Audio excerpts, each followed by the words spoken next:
Big game energy. Spencer, James, and Dom hanging out with you. Today we are continuing our why your favorite team won't win the Super Bowl series. The Houston Texans, after starting 0-3 last year, went on a crazy win streak to end the season and fell flat on their face in the playoffs. And we could see more of the same this year if they don't tighten things up. Last year, they went 12-5 and finished as the 5th seed in the AFC, the first time in their franchise history that they made the playoffs without winning the division. They won a game in Pittsburgh against the Steelers to move to the divisional round. Every single year of DeMeco Ryans' career with the Texans, he has been to the divisional round, but there, after 4 first-half interceptions from C.J. Stroud in one of the most embarrassing performances in playoff history, the Texans lost in the divisional round once again, still waiting to get their first conference championship game appearance in the franchise's history. So they made big moves in the offseason, completely overhauling their offensive line, signing Wyatt Teller and Braden Smith, and then drafting Keelan Rutledge to complete a offensive line that has been one of the worst in the NFL for the past 2 seasons. They also traded for David Montgomery from the Detroit Lions to shore up a run game that was among the worst in the NFL last year. The defense, while elite last year, was improved by signing Reed Blankenship, and they handed out extensions to basically every single key contributor to their defense for the next 2 seasons. So, guys, I'm going to let y'all start. Since I'm a Texans fan, I will give my reasons why I think we won't win the Super Bowl. But, Dom, I'll start with you. What is the reasons why the Texans will not win the Super Bowl in 2027? I think you kind of hit the nail there when it comes to their offensive line and protecting C.J. Stroud. I think that they still are a little shaky and bottom of the barrel at best as it pertains to that. So that's a huge reason why this team is not going to win a Super Bowl. I think number 2 is they play in a extremely tough AFC conference. It's stacked with the Bills, the Chiefs, the Ravens, and the list goes on and on. And it's going to be really hard to make a leap within that, especially when last year was kind of, again, I think a lot of teams in the AFC time to shine based on kind of who made it far in the big game. And I just think they're still a young franchise. They have guys on their roster that are older than that franchise. It's just maybe not quite their time. 2000, what is that? 24 years. I just think that those are probably my top 3 things. And I think obviously in the offensive line is the biggest thing. If your quarterback can't get the ball out of his hands, it's going to be really tough to win games and win your division and then make it to the AFC Championship game. Yeah, I can't disagree with Dom on this one. It's obviously the offensive line. Again, you made the move, so hopefully it works this year because I know you made moves last year and it didn't pan out. That's probably what you would prefer, Spence. But you got to look at the number one thing that didn't get extended was C.J. Stroud, who, again, we live in the moment. We saw his rookie year, and oh my gosh, this guy is going to be top five, like Drake said. And then after that, you just see, of course, decreasing regression in yardage per year. Again, I know he didn't play full all 17 games last season, but still going from 4,100 to 3,700 to 3,000 last year. Touchdowns going from 23-20 to 19. When you have a guy who is your franchise quarterback, supposed to be the future, are there hiccup games you could have 4 interceptions? Yeah, but do that in like week 9 versus the Jets on a Thursday night football game, not when all cards are on the table. And where Spence, I don't know about what you thought, Dom. I thought the Texans missed a golden opportunity with CJ's play in the playoffs to make the Super Bowl push last year because we saw what happened. For sure. Bo Nix didn't play, and if the Texans just maybe only had 3 less turnovers, maybe they're at the Super Bowl playing the Seahawks last year. And I just see it as, again, I think the Texans made the right move, not extending C.J. Stroud, because, again, you don't want to be locked into a Tua contract, and it's like, damn, is this all we're going to get? And we hadn't even hit the ceiling? Because this defense is one to no one else. There ain't no one better than this defense. Stellar. Absolutely stellar.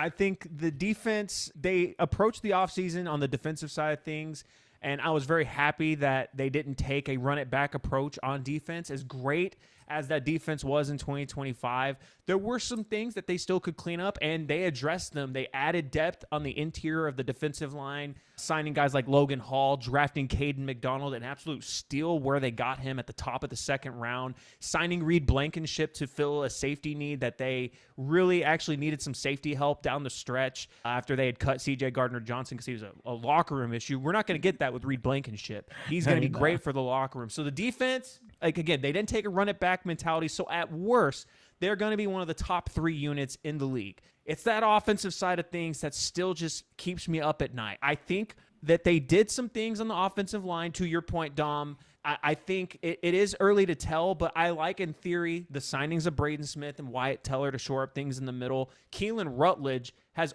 quickly established himself as a rookie in camp as someone who has got a dog mentality. He's going to be a good player for the Texans. I really believe that. But can they gel in their first season altogether with a new scheme? That remains to be seen. I think even then, the ceiling for this offensive line is maybe the precipice on the top 10, but the personnel is not going to be good enough to get you into the elite category. So then you're looking at, okay, if it's better than last year, okay, we need CJ Stroud to step up. Okay, well, it's going to be harder now. The news came out today. Jayden Higgins, a second-year wide receiver, they were expecting to take a big leap. He's out for the year now with a torn ACL that he got in camp. So it's Nico Collins, and then you look around and I see Dalton Schultz. He can be productive, but he runs like he's got concrete in his cleats. I don't know what we're going to get from Tank Dell, if anything, this season. Xavier Hutchinson's a serviceable wide receiver, but I don't think he's someone you should rely on to be your true wide receiver too. Jalen Knowles been hurt all camp. We don't know what we're going to get from him. There's just the lack of weapons outside of Nico Collins, who, in my opinion, one of the most underrated guys in the entire NFL. I really believe he should be in conversations with guys like Jamar Chase, Justin Jefferson. I really believe he is that good.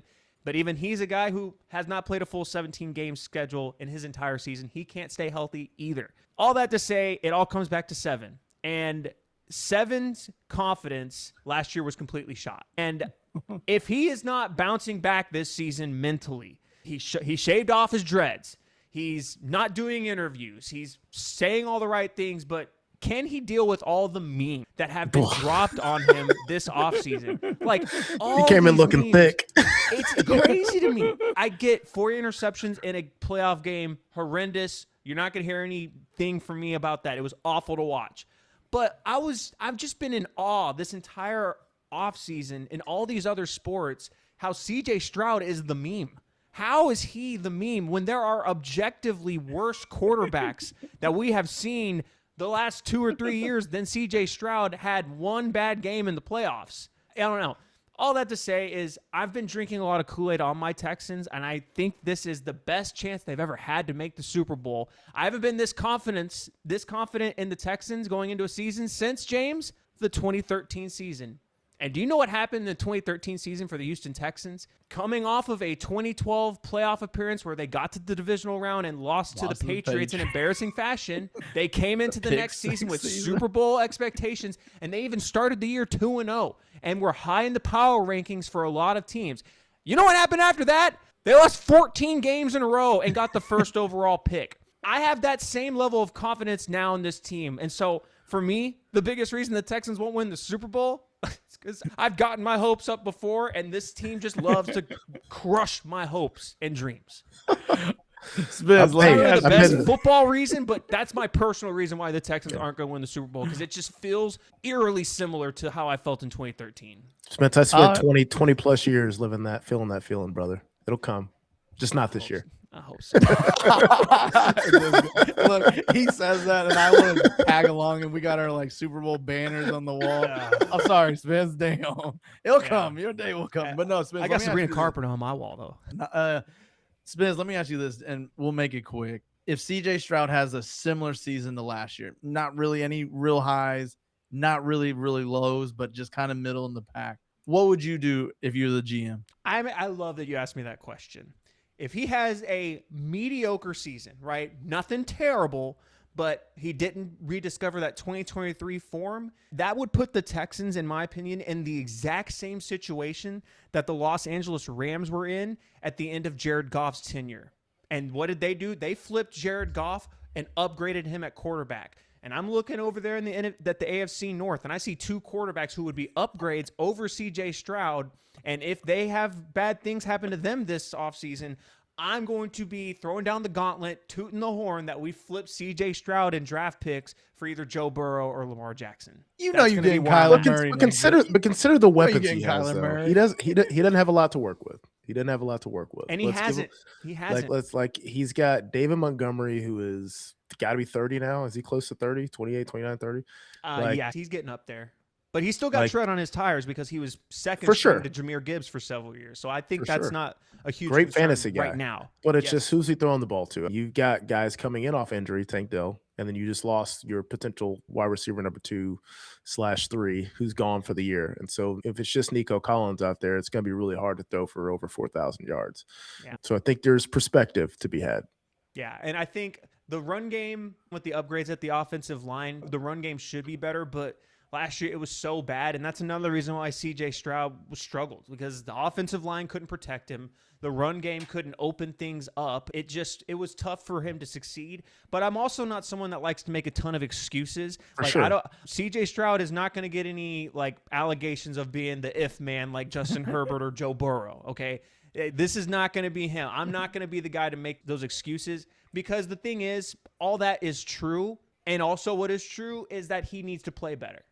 All these things can be true. He hasn't had enough help, but I also believe that there are quarterbacks that could have succeeded in his situation, and he did not. So that being said, my prediction for the Texans this year, I got us going 12-5 again, but this year I have us winning the AFC South, but I'm just going to go ahead and say it. It's just, once again, you lose in the divisional round. You're still waiting for that AFC Championship game appearance, but I do think the Texans are going to be a very good team, and no one's going to want to see them on the schedule, but I just don't think the offense is in a place to actually win a Super Bowl this year.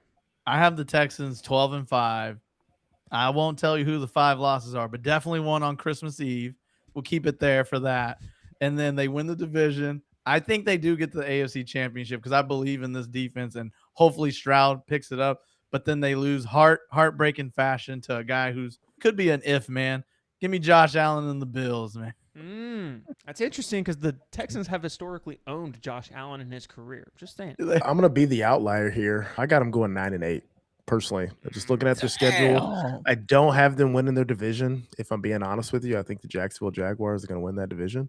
So I got them wild card at best and getting bounced out in the first round if they make it. Yeah, sorry, Smith. I'm not going to argue with you because I think 9-8's the floor. I really do. I think the defense is too elite to not be 9-8 at minimum, barring injuries, of course. But they're just stacked everywhere on defense. But it's not going to be sexy, and so they're not going to win any shootouts. That's going to be how they have to win. Is ugly. I watched Will Anderson play in person. The dude is different. He really is. I watched him, when a guy, you talk about strength to be able to grab a player by the jersey and pull him down. That's next level. Granted, it was Xavier Worthy, but still, the fact that he was in arm's reach of Xavier Worthy, grabbed him and threw him on the ground. That is just, you guys have an all-time Hall of Fame talent on that defense, I believe. Yeah. So I think that's what's going to carry you, but it really just depends on what that offensive line and CJ Stroud can put together. So I think a 9-10 win team is what I got them at so far.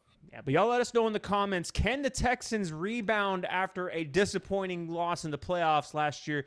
Can CJ Stroud turn around and earn himself a payday, or will he be cast out from Houston after this season? Y'all let us know down below.